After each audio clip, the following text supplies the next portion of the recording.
Welcome back sa ating FB page na Free Reviewers with Leonalyn at sa ating YouTube channel na Solving Math with Leonalyn. Now, let's answer a question from one of our followers. What is 6.8% of 50? Alam nyo ba na ang pinakamadali nating gawin nito ay itong 6.8%. Ang of, di ba, multiplication yan siya. So, i-multiply sa 50.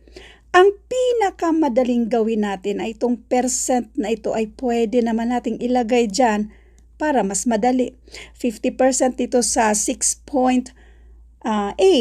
So, this is 3.4. Yan na yung sagot. And by the way, para sa iba pang mga examples, kung paano ganun lang pala kadali, pwede pala siyang i-transfer dito. Bago yung exam, meron na tayong ganito na sinishare ko sa inyo. Which of the following has the least value? 50% of 320. This is 160. 75% of 100. Pwede nating baliktarin yan, which is ang i-multiply natin ay 75, i-multiply natin sa 100%. And this is 75. Since ang hinahanap ay least value, eliminate na natin itong si letter A kasi mas malaki si 160 kay ni 75. Next, 100% of 70, so this is 70 again.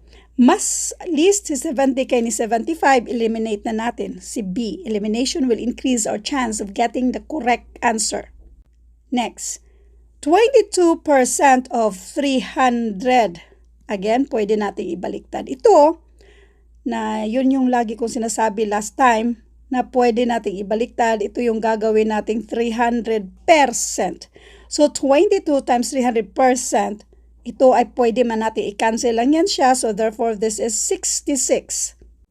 Now, dito naman sa choice letter E, 25% of 420 or i-divide natin ng 4, itong 420. Bakit i-divide ng 4?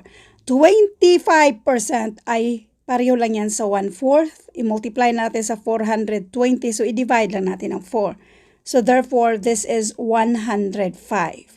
So, ang tanong lang naman ay least value. Ang least natin dito ay itong choice letter D. 22% of 300 ay 66. Siya lang yung pinaka-least na value dito. Now, I hope na meron kayong natutunan sa videong ito. Kung meron kayong mga tanong, pwede kayong mag-message sa ating FB page na Free Reviewers. Free Reviewers with Leonalyn na FB page. Pwede kayong mag-message dito. Thank you and God bless.